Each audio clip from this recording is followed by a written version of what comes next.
Brothers, welcome to another edition of Golden Insights. This is James Bullard with Brother Siegel Young. Welcome, Brother Young. Glad to be here, sir. Good. Well, I suspect you know that I'm going to ask you a couple of questions, and those questions would be, where and when did you pledge Kappa Alpha Psi?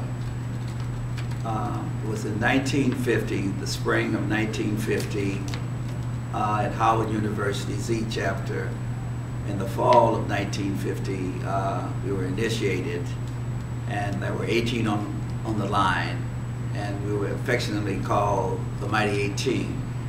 On that line, there were 2 Phi Beta Kappas, 2 generals, 1 a 3-star general, 2 physicians, 3 lawyers, 1 dentist slash Tuskegee Airman, 1 economist, 3 senior level government employees, and 1 educator slash minister. So we had a very, very outstanding line, and I really was fortunate to be on that line. Well, you really were the Mighty 18. Now, I know if there are a couple of military brothers, they're going to want to know who the generals were. Well, we had the Brigadier General was Elmer Brooks. He was United States Air Force. He was a Brigadier General. The 3-star general was Andrew Chambers. He was a 3-star general in the Army. His brother, by the way, was a admiral in the Navy, and his younger brother went to Howard Med School. So they came from a very prestigious family. Well, and that's a great line, and it would be great if all lines in Kappa Alpha Psi were such great achievers across the board. Is there any other information you want to share to us about the Mighty 18 of Z chapter?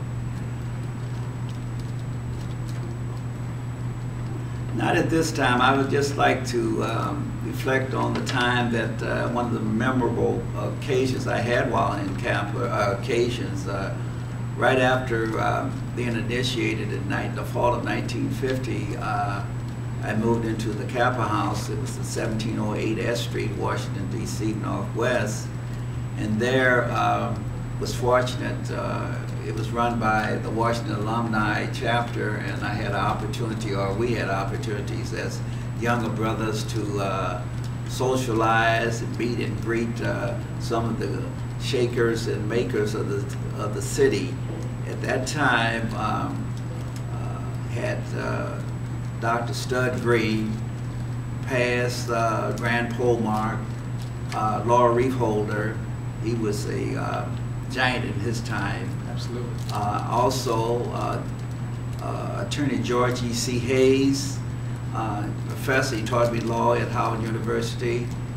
He also teamed up with Thurgood Marshall, Nabert, and the other outstanding attorneys in U.S. Brown versus Board of Education. We had Dugas. He was, Brother Dugas was Corporation Counsel for the district. And I'll never will forget C.K. Brown. He was probably one of the most famous elder brother there, senior brother at that time. When he had a biffa bell. If you brought a lady in that didn't meet the standards, he would ring that bell, and the brothers knew what to do.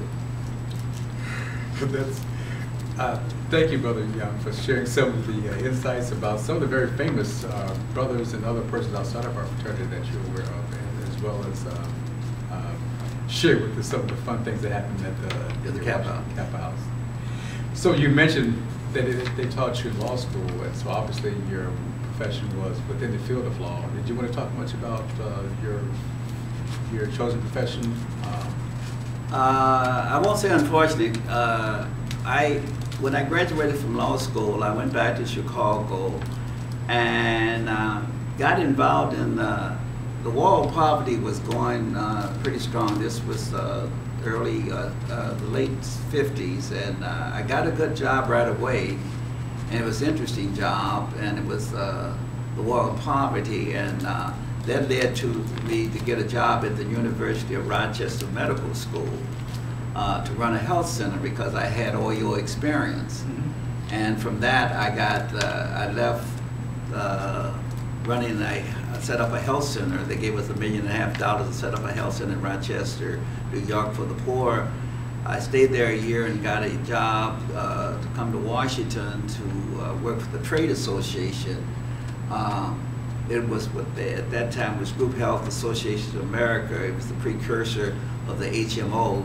It was prepaid, and I got good experience there. And a year later, 2 years later, I was fortunate in getting a position with the government as a GS-15. That was, in my mind, quite an achievement, because at that time they were not hiring blacks at that level, and GS-15 was the top of the scale, and so I was very fortunate and very pleased that I was able to achieve that.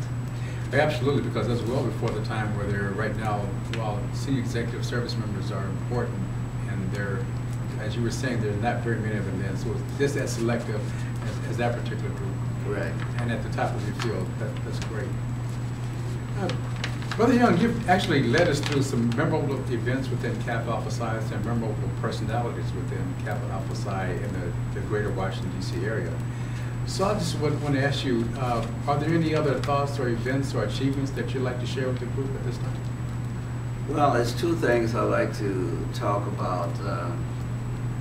One is, I will never forget this. It was a memorable occasion at the frat house. I was living there, and this was several years ago. I was quite young, and I guess you would say I was wild as the wind. Some said I was wild as the wind. This particular night, I had had probably too much Kappa punch, and got in a discussion with the past Grand Polemarch Stud Green. And one thing in the conversation led to another, and I think I might have said some things, used some words that were not appropriate, and I was fearful after it was over that my days at Kappa might be over. But as life will turn out, I left and went home that summer, and who should show up at my house for dinner was Mrs. Stud Green's. That is, Stud Green's mother, Mrs. Green. And my grandfather was an attorney that went to Harvard University. He was from Oklahoma. Stud Green's family was from Oklahoma. Stud Green's mother knew my grandfather. And wow. So when I was introduced, and I told her I went to Howard, that I was a Kappa, she said, well, son, you must know my son. I said, oh, yes, I know your son. So she went back and told Dr. Green, Brother Green, what a fine gentleman I was.